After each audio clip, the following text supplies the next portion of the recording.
Hey, what's up, guys? In this segment, we're going to talk about supplements. A lot of guys always ask me, hey, what are you taking, or what should I take, and things like that. But it's really important that you learn, it's very important to learn about supplements and what to take, why to take it, things like that. I have a lot of guys that tell me, and the first thing they ask me is, well, what type of protein do I take? First question. Yeah, protein. Or should I take this? And the reason I know why they're asking, and they're asking because they think, hey, I'm in shape because I know the secret, protein, or there's this, something on the market that's out that they don't know about that I know about, and I always tell them, like, hey, well, supplements, they're supplements, they're helping you, but it doesn't matter. You got to do the right things. If you don't know what supplements to take, you're probably going to end up wasting a lot of money. You'll probably actually sometimes even hurt yourself more than help. There's a lot of ways that's going to do that. But also, you'll buy ones that aren't effective, and you think you got this total cool magic pill, and now you're going to go gun-ho, and you're going to get in good shape because of it, and it lets you down because it doesn't do any of that. And so it's very important to learn about those. Yeah, definitely. And I mean, there are some of these supplements which are, completely legal and very mainstream, which can actually be very damaging to your health and actually reduce your chances of getting six-pack abs. But, there are some supplements which can help. They're not going to be a substitute for working out a diet, but they can be helpful. So if you do know what to take, you're going to save yourself a lot of money, you're going to save your health, and you're going to increase your chances of getting the six-pack. Definitely. Okay, so let's review that again. I know one thing you've stressed to me a lot is that so many guys come up to you like asking what kind of protein do you take, or what's the best type of creatine, or things like that. If you had to weigh the importance of supplements versus diet, exercise, and sleeps, what would you say the relative importance of those two are? I mean, honestly, supplements versus diet, exercise, and sleep, they're probably about 5%. If you're doing everything right, they can actually maybe improve your performance up to about 10%. But I'm talking if you're doing everything right. And I barely ever run into anybody who's eating perfect. I mean, they're eating all the protein they need. They're getting all their, all the nutrients and stuff from their food and all that stuff. And they're lifting hard, they're lifting heavy, and they're doing it consistently, and they're getting all their sleep. And, I rarely run into any guys like that. And, most of the time what I run into is the guys that aren't eating right, they aren't working out much, and they probably stay up all night partying, and they're like, man, I'm getting a gut. Let me go take some supplements and stuff and get rid of it. Yeah. And so, yeah, it doesn't work. Supplements, again, the word supplement, if you look in the dictionary, it's addition to, okay? So it's not the main thing, it's addition to something else. And what supplements addition to is you're eating, you're sleeping, and you're working out. So, yeah, definitely not as important what most people think. Yeah, and I know a lot of guys actually, unfortunately, who really don't work out at all, don't really pay much attention to diet or their sleep, but they have a closet full of supplements, which they spent, thousands of dollars on. Marketing. Yeah, exactly. As marketing at work. And I mean, if you are one of these guys, or if you've spent money on supplements without really paying attention to, your diet and your workout, then really realize that there is no magic pill, that there is no supplement that you can buy which is going to be a substitute for working out and diet. Definitely. Okay, so let's talk about one other thing, one kind of interesting psychological effect of supplements, the placebo effect. A lot of people have noticed that supplements, even those which aren't effective, can have a big placebo effect, which actually makes guys stronger. So can you talk about that? Like, how does that work, and how can guys actually use that to their advantage? Well, so the placebo effect, what it is, it's an effect in your mind. It's like you take something, it doesn't really matter what it is. You think, hey, I'm stronger because I'm taking this. So because of that, you now lift harder. You now start working out consistently. You don't go, well, I'm not going to work out today, because in your mind you're going, well, crap, I'm taking, this supplement that cost me, 70, 80 bucks. So I must be an idiot to take it and not work out. So you have to work out because you're taking this, supplement that's giving you all this energy and strength. Yeah. So that's what the placebo effect is. It's basically making you work out harder, and because you're taking some supplement, which is cool, and it really actually sometimes helps. But just understand that a lot of times it's not the supplement that's getting you those results. It's you. It's you working out harder. It's you being more consistent. It's you, lifting with more intensity, with more heavier weight. So make sure you get that right, because when you stop taking a supplement, in your mind you're going, well, I don't got that edge anymore. Yeah. So now I can't lift as heavy, so I won't. Now I can't, lift as intense, so I won't. Now I can't work out as often because I don't have that new, supplement in my body running through my blood and my stream, and so I won't. Yeah. So make sure you understand that. So this way you won't be affected by, by supplements you decide to take. Yeah, and one way which I experienced this myself was I took NO Explode for a long time, Yeah. and I think like for the first month I was taking it, I was like shocked at how incredible it was. I'm like, man, NO Explode is the best thing. I was like the biggest salesman for it, but I think the real effect is because NO Explode is a pre-workout supplement. So what I would do is I would make it, and it's really easy to like mix in some powder and drink it. And once Yeah. I drank it, I'd feel kind of like retarded if I take a pre-workout supplement and I don't go work out. Yeah. So I would be much more consistent with my workouts. I'd work out, 5 days a week. But I realized that when I ran out, I ran out for like 3 weeks, and in that time the routine had already been established, so I kept working out 5 times a week. So eventually I realized that was the real effect. The consistent workouts, not Yeah. actually the supplement. I would say though, if you are taking a supplement right now which is not actually unhealthy and not actually causing you bad side effects, like the NO Explode or some pre-workout supplement, and it's giving you that placebo effect, it's making you more consistent, then don't screw with it. I mean, just keep taking it. If it helps you, then it helps, and later on you can drop it if you need to once the routine is already established. Yeah, definitely. Okay, so let's talk about the most basic supplement, the multivitamin. What's a good multivitamin, and what are the benefits of taking a multivitamin? Well, multivitamins are basically needed to take because basically nobody really gets enough nutrients. We talk about the zero willpower meals, we talk about what you need in them, but it's to be able to get all the nutrients. You ever see that that table? Where you talk about the fats on the top and all the grains. The pyramid, the food pyramid. I mean, and you talk about the amount of food it needs to really get that 100% of daily vitamins. It's absurd. You got to eat like a horse in the whole big varieties. So, a supplement basically just it covers all the nutrients that you don't get from your meals. So I always recommend taking a supplement, a multivitamin to be exact. This way you just cover everything you don't get. It's very important also for muscle recovery because your muscles need nutrients to recover. So make sure you get all the nutrients you need in your body's, functionally properly and stuff like that. And also if you don't eat the fruits and the vegetables, and I gotta say, to be honest, I wasn't very big on fruit and vegetables. And again, if you watch the other video, I'm still not. I just certain ones I'd like to eat, so I just eat them. Good for snacks. So definitely take a multivitamin because of that. Personally, the one I take is called Animal Pack. You can get it at the store and stuff. I think I have a link here on the website for you to get it, and it's good, but it's a little beyond a multivitamin. It actually has so much vitamins in it that it kind of creates. It's kind of like a supplement. It gives me the energy I need, and but. Again, if you decide you want to take that, again, it's more than a multivitamin. It's pretty much like a supplement. Gives you more energy, but you got to drink a lot of water. It's like 12 pills. Yeah. It's like a meal by itself. Yeah, it's a meal by itself. So you got to eat. I used to swallow them one at a time, and I realized when it took me like 5 minutes, I was like, I'm just gonna swallow them all. So, but yeah, you can take that if you like, or just go to a grocery store. For many years, I just go to a grocery store and just pick up some cheapo supplements. I mean, there are more expensive ones that are better, but it's a lot of times, you don't need to get all of your nutrients from your supplements, just as long as you're eating okay. You just get that little bit left that you're missing. So. Okay, so let's talk about protein, a very common supplement which a lot of guys ask about. What are the benefits of supplementing protein, and do you recommend doing it?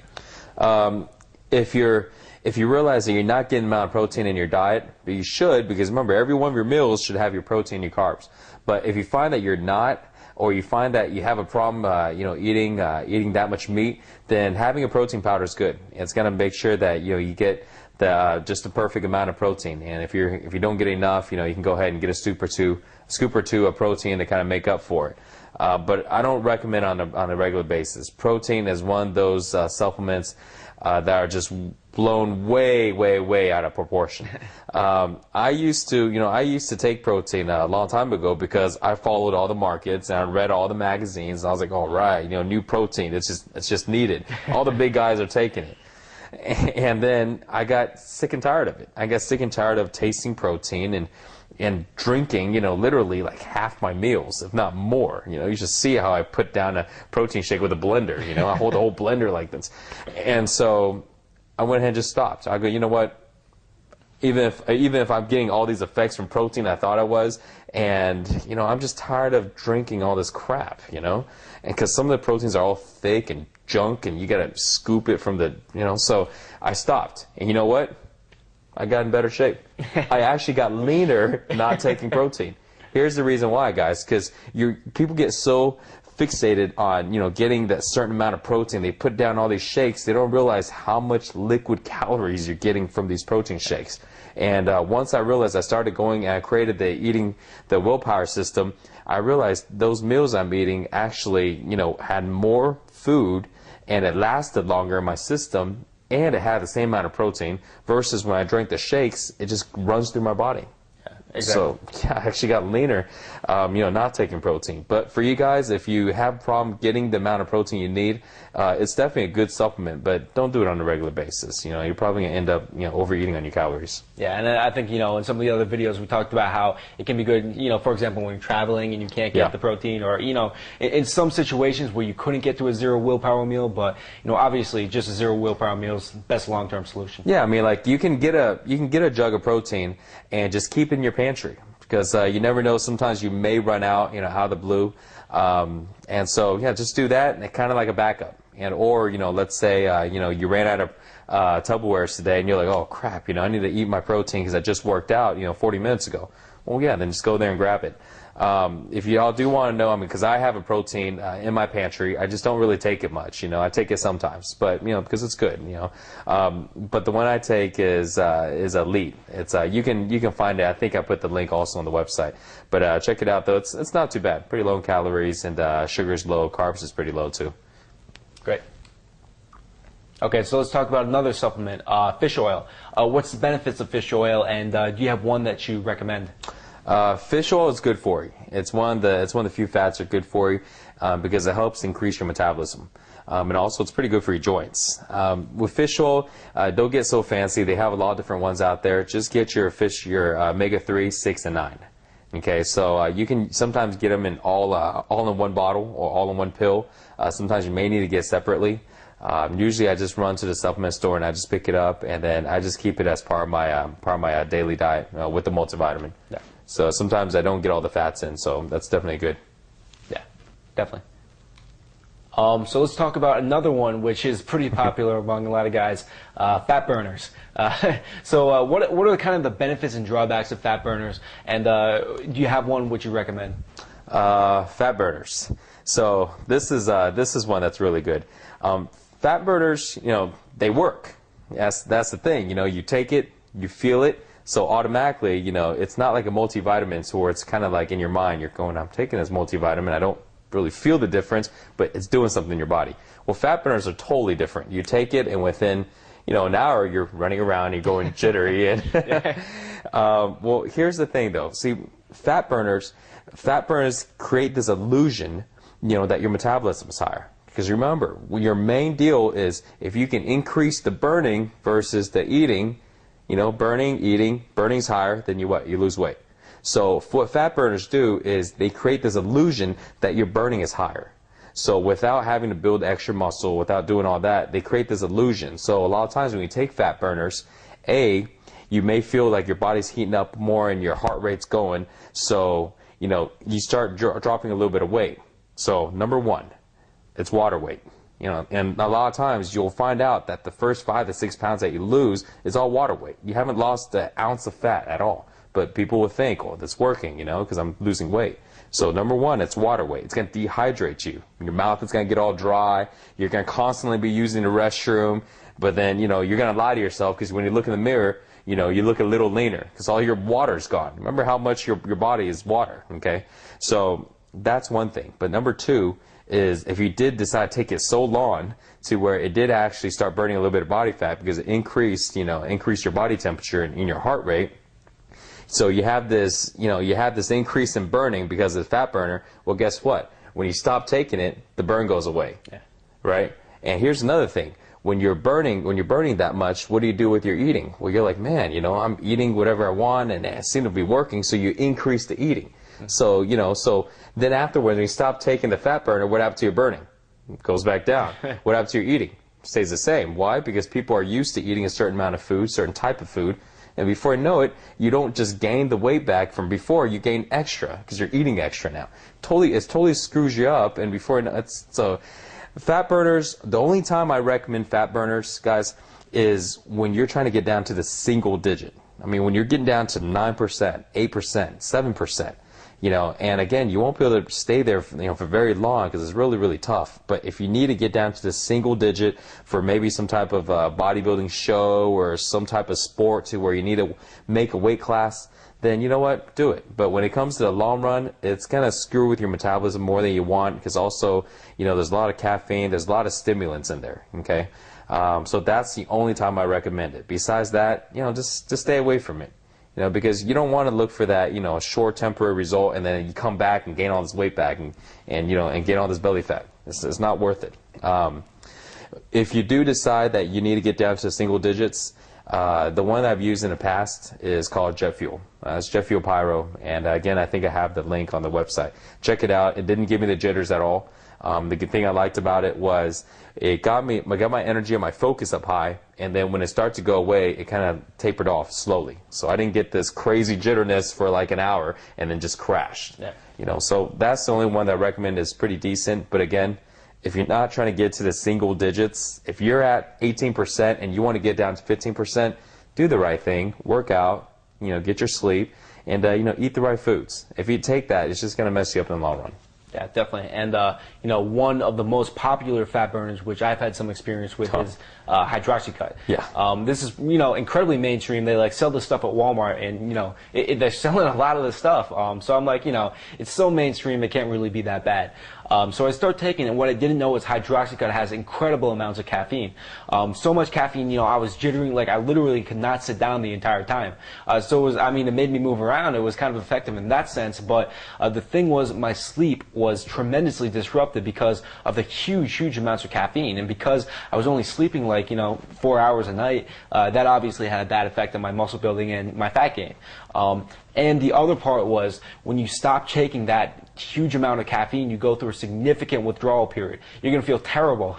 You know what I mean? You can feel like crap all day long. You can feel all tired, and then you're like, man, it becomes this drug you're now dependent on. Exactly, yeah. And it's it's addictive. It's very addictive, and it can develop a dependency. So as Mike said, it can be good for cutting down to that single digits. But yeah, if you're not there yet, if you're not ultra shredded right now, then fat burners probably aren't a good long-term solution. Definitely. Okay, another real popular one, creatine. What are your thoughts on that? Well, creatine is one of the supplements that's been around forever, and there's a lot of good creatines out there. So just understand what creatine does. Basically, to be simple, creatine basically creates your muscles, it allows your muscles to hold a lot of water in. So basically, your muscles get bigger, and now they're bigger, now you're stronger. So creatine's good because when your muscles are bigger and you're stronger, you lift heavier, lift harder. But what I find that's bad about creatine is, people that don't lift very heavy, that don't lift very intensively, when they take creatine and they just go through this, mediocre workout, and then they get these, cool results because they're filled up with 10 pounds of water. They're like, all right, well, this is how you work out. So then they develop these crappy workout habits. And then once the creatine is gone, the water weight's gone. So, they still have these, these bad habits of working out, but now they don't have the same strength. Their strength significantly decreased, and their weight decreased, your muscle decreased, everything decreased because, it was the creatine the whole time, and it wasn't, them actually working out. So if you do decide to take creatine, you need to lift harder than you were before. You need to lift more consistent. You need to do everything more, so this way you can really take advantage of it. Because at the end of the day, it's not the results you're on creatine. That's not the case. It's the results, it's the muscle that you keep when you're off of it. That's what's important, and that's what counts. So, that's what I have to say on creatine. But it's not a dangerous drug. It's not like steroids or something. I mean, it's good to take. Just got to make sure that that you're lifting more and you're doing more work to really get the benefits. Yeah. And I know a lot of guys, unfortunately, who take a lot of creatine, like way more than the recommended dose, and then like don't work out at all. Right. And these guys are just basically getting water and kind of throwing their money away. Yeah. So don't do that. Yeah. Okay. So we talked about a lot of supplements, so what not to take, some things that are good to take. Can you just kind of review this and review the supplements which you recommend? Multivitamin, definitely take that. Fish oils. Definitely take that, and definitely go ahead and get a protein. And even if you don't take it on a regular basis, I'm not saying to do that, but have it available. So multivitamin, fish oil, and have some protein powder. Now the other two would just basically be creatine and fat burners. That's optional. You don't have to take those. It's not needed. If you do decide to take it, remember the tips. Okay, with the fat burners, only if you need to get super ripped and you're at a low body fat already. Okay, I would say if you're not at about 12% right now, which means you can see abs, if you're not there yet, don't take a fat burner. And on creatine, make sure you do the extra work. Make it count, because it all matters. The only thing that matters is when you're off of them, and that really goes the same thing for fat burners too. If you're doing the wrong things, you're taking fat burner, you're getting this this false truth of what you're doing. Yeah, but if you're doing everything perfect and then you take that fat burner, then you'll have awesome results, and most of that you can keep afterwards. Yeah, definitely. Okay, so what are a few good action steps that guys can take to start supplementing the right way and avoid supplementing the wrong way? Well, when you want to get the supplements, you can check out the links below, and we have them posted so this way you don't have to go search everywhere. But also, just go ahead and get the supplements that are definitely required. Multivitamin, the fish oil, and the protein. And then the other two, kind of up to you. And just go and get them now. This way you have them available, and that'll pretty much help complete your nutrition. Great. So I think those are some great tips. Really shed some light on supplements, what works and what doesn't work. So I hope you put this advice into practice, and we'll see you in the next video.